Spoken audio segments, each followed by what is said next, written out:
We always talk, especially in the new year, we talk about new year, new you, but I don't think we need new versions of ourselves. I think we need the version that existed before we were told that we had to be perfect, palatable, pleasing, right? Before you had to make yourself small to make everything else work. Welcome to the Core Happiness Podcast. I'm your host, Kacee Banks, a mindset and positive psychology coach. On this podcast, we discuss all things related to creating happiness from within. So let's do it. Welcome back to the show. Have you ever had that feeling where you looked in the mirror one day or you just thought to yourself, like, where did I go? Who is this person looking back at me? I've had clients say this to me recently where it's just like, I don't even recognize myself anymore. This happens to a lot of people. I know it happened to me, and I feel like a lot of us can relate to that because I think that that is a common thing where we just look up one day and we're like, who is this person that I've become? I don't recognize myself. And it got me thinking that this didn't happen overnight. It seems like it happened overnight, when we have the realization sometimes. It comes out of nowhere and it's just like, what's going on? How did I get here? And you start replaying things in your mind of like, I don't even know when that pivot came. When did the time come that I abandoned myself or forgot myself? But we didn't just wake up one morning and forget who we are. It happens little by little. It starts with a yes when we really wanted to say no. It starts in those moments where we had to soften our truth to make life easier for someone else. It's in the roles that we learned to play a little too well to where we forgot they were roles, just a part of who we are. So if you're sitting there feeling a little numb, if you're feeling disconnected from the person that you used to know, I hope you hear me when I say you're not broken. You may just be buried. And the path back to yourself isn't about pushing harder. It's about remembering gently, being kind to yourself, and trying to remember the parts of you that may have been abandoned over time. But that heaviness, that restlessness, it's feedback, right? It's your soul tugging at you. It's your soul saying like, hey, I'm still here. I'm still over here. What we usually do when we feel lost or stuck or unclear, we start adding on more things. We start feeling like we need more habits, more routine, more responsibility.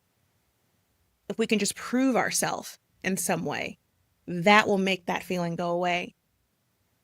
But that isn't the answer. More isn't the answer. The answer is healing. And healing only happens through subtraction. Once we're able to clear everything away that was never truly ours to carry in the first place, that is where the healing begins. That's where we can get back to listening to ourselves, remembering who we were. And now I want you to just ask yourself, what am I carrying that I was never meant to hold? Maybe it's the pressure of always having to be the strong one.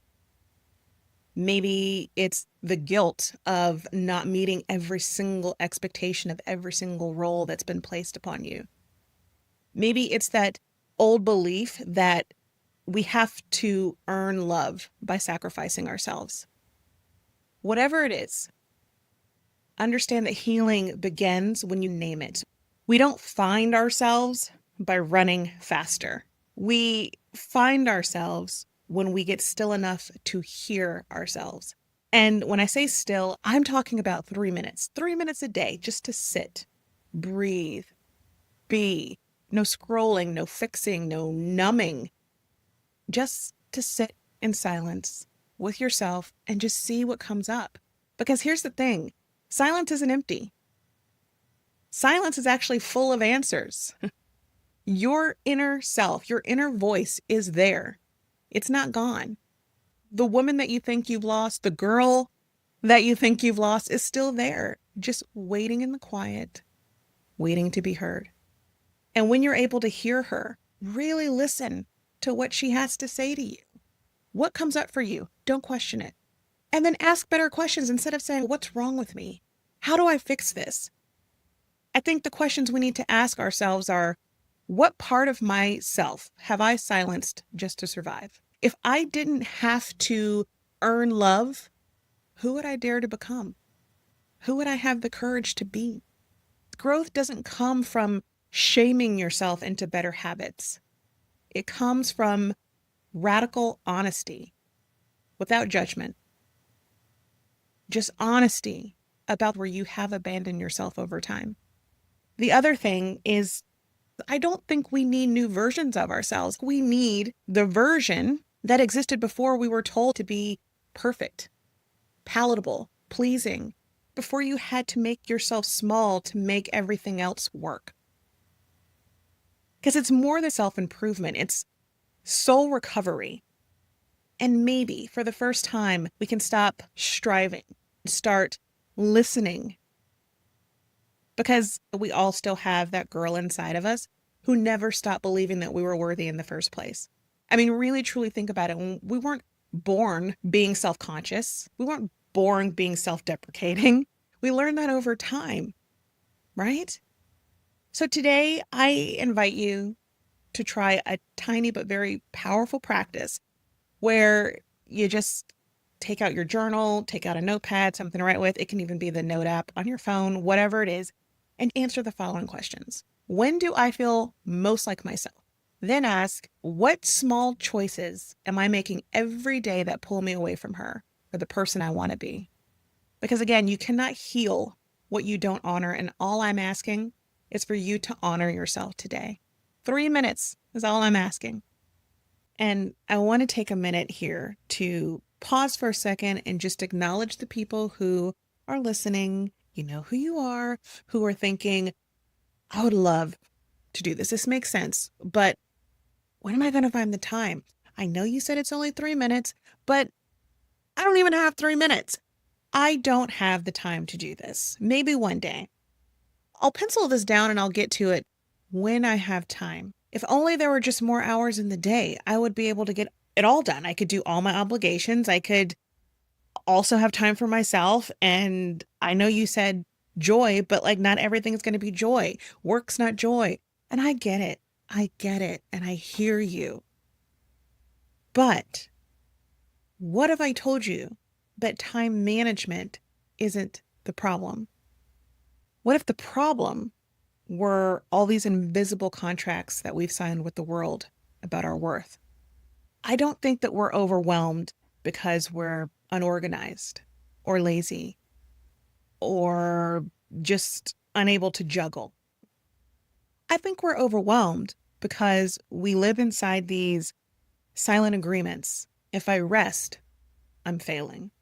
If I say no, I'm selfish. If I slow down, I'll be behind. If I stop, I'll be forgotten. And every time we uphold these contracts, we hand away our peace.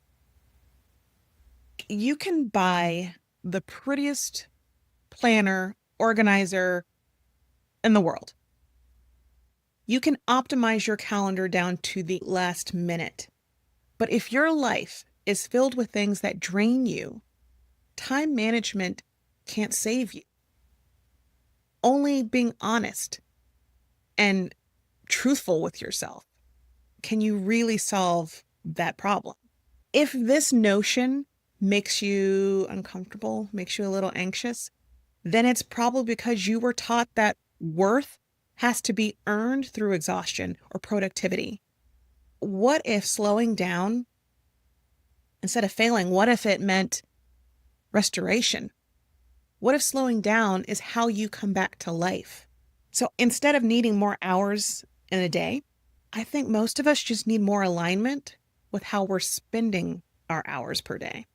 For example, if you say yes to something when you really want to say no, what would it look like? How would it change things if you checked in with yourself first? And before even responding, before saying yes or no, what if you just asked yourself, does this nourish the person I'm becoming, or does it exhaust me? And this is not about overanalyzation. This is a quick answer. What is the gut response? If your gut is like, no, I really don't want to do this, then don't. You can say no. No is a complete sentence. If your initial reaction is like, I want to do this. And notice how I said want, not should. If you want to do it, then say yes. Just imagine how things would change if we checked in with ourselves and then honored that. Because time isn't something that you run out of. It's something you protect. And I'm sure you've heard the saying, like, the most valuable currency in this world is time. It's the one thing we cannot get back. So imagine if your calendar was a sacred space holding only what reflects your values. What would it look like? You deserve a life that supports your aliveness, not just your survival. When you are planning your day, when you're looking at your schedule, when you're planning your week, your month, what's the main thing driving the things that you're planning? And it's obligation. Is it, I have to do this? Or is there joy? Is there excitement? Is there passion behind the things that you're scheduling? My challenge for you this week is to open your calendar, look at the next week ahead of you, highlight 3 commitments that you've made that feel like obligations. And when I say obligations, I mean they're a little draining. You don't want to do them. They don't spark joy. Out of the 3, choose 1 and say no.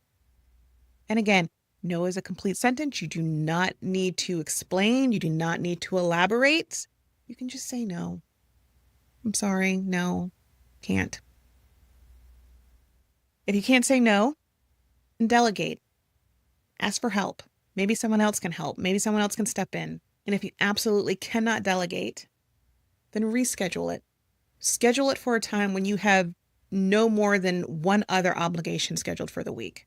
Because sometimes it's about creating room, not just for time, but for yourself. So try that this week and see how it feels. And check in with yourself. I guarantee you are going to feel so much lighter, more in control.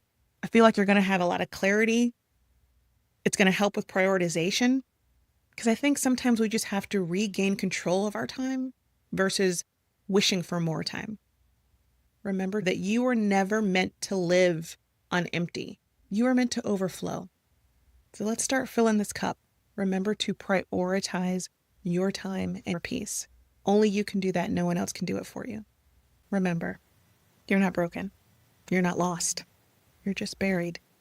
And it's time to uncover and get back to who you are at the root. Until the next time.